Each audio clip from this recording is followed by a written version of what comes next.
Guru Nation, happy clinical trials day. Look, the show must go on. I got a question today, and two actually on YouTube. Any advice for how a CRA can transition from a CRO to working for a sponsor? And then someone replied to that person, I need help for me in that too.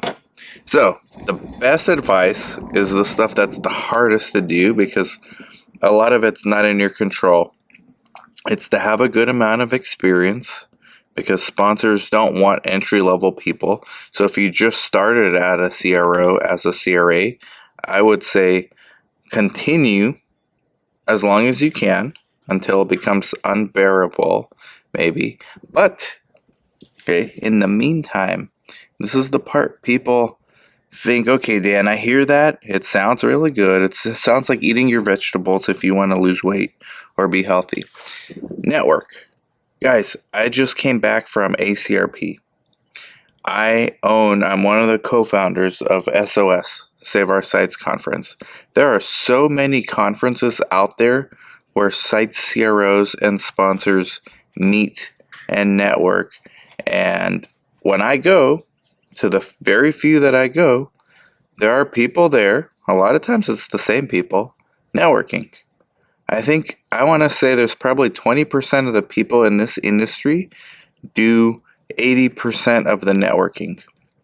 So it makes sense because I believe in the law of averages. And again, this is just anecdotal, it's not very scientific. But from my experiences, it seems to be true. I see the same faces at different conferences I go. So you guys are letting the 20% of the people do the networking.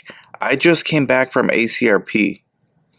There were only a handful of CRAs I ran into, right? Not a lot. I mean, there were like something like 1,800, let's call it 2,000 people at this conference. I maybe talked to 20, 25 CRAs. That doesn't mean there weren't more than that. The point is, where was everyone else? Like, does your CRO allow you to go to these conferences? Well, a lot of times they'll pay for it. You should be out there networking. You should be out there learning. Your employer is going to want to pay for you to go so you could learn something. The networking is on your own. How many people do you talk to on LinkedIn? Now, I'm making it easy with my podcast. This week, I'm going to talk to, actually on Thursday, somebody who's at a startup role at a sponsor. Map these people out. Who works for sponsors? I met with people I just came from ACRP that work at sponsor levels. Now sponsors, they're big sponsors, big pharma, they're small sponsors, biotechs. Their needs vary. The small biotechs kind of need a generalist. Say, hey, we're very small. We're just starting our first couple of trials. We need someone who's kind of a utility player, someone that knows more than just being a CRA. That's where being a generalist comes in. Other times the sponsor says, you know what? We're starting to do more of our own trials. We need someone who's a really good CRA. Those are two very different skill sets, but it doesn't hurt to have both, or at least to have one of those. And you got to know which one of those you fit into. And you're not going to know what the sponsors are looking for unless you go out there and network. Now, here's some practical advice.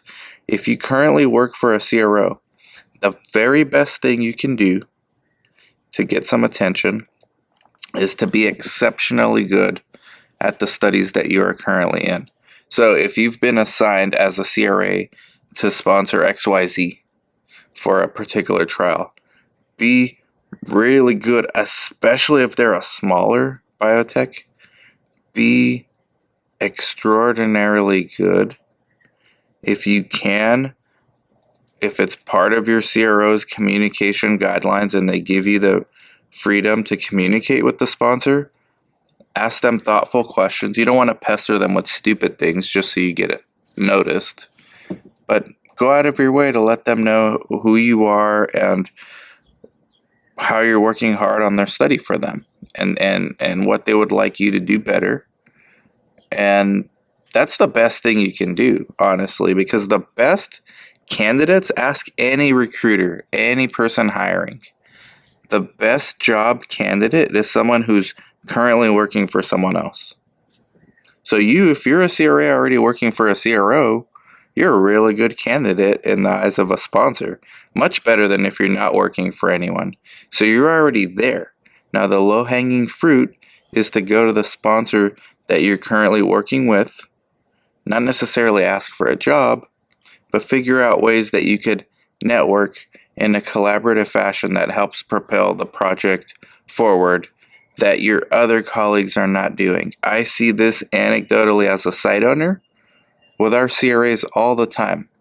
Big CRO runs the study for a small biotech, and a couple of their CRAs caught the attention of the sponsors. Doesn't mean they're going to get hired by the sponsors. It doesn't even mean they're actually looking for that. But the sponsor knows who they are. Isn't that the first problem to solve if you're looking to get hired by a sponsor, is the sponsor to actually know who you are? And now, maybe use these as networking opportunities. Hey, do you go to any conferences? Oh, you do go to ACRP? You go to DDW? You go to Bio? I wonder if my employer will let me go. And then you go and look, don't just have your employer pay for it and then go and network. Go learn something to increase value back to the company that you work for and network in the process. Because that's the way to do things. If you want to get hired by the sponsors in this industry, you've got to become a generalist or a super good specialist, because sponsors need both of those things depending on their size. So they either need a precise sniper, Navy SEAL type of person. A lot of times sponsors get into SWAT situations where they have a mess on their hands and they're switching CROs out, and they need somebody who's coming in like they even call it SWAT team. I've interviewed people like this on the show. Or they are about to embark on a huge study, they're way in over their heads, and they need someone who understands how to manage vendors, how to manage the CRAs, how to pick sites, how to do startup. That's a generalist. You need to figure out what is your current skill set now. You ultimately want to have both, but what is your current skill set now, and who are the companies that are probably in need of that at the moment? And I'm going to sound like a broken record, but really, networking is the part where people don't want to spend time on because they think that there's nothing there.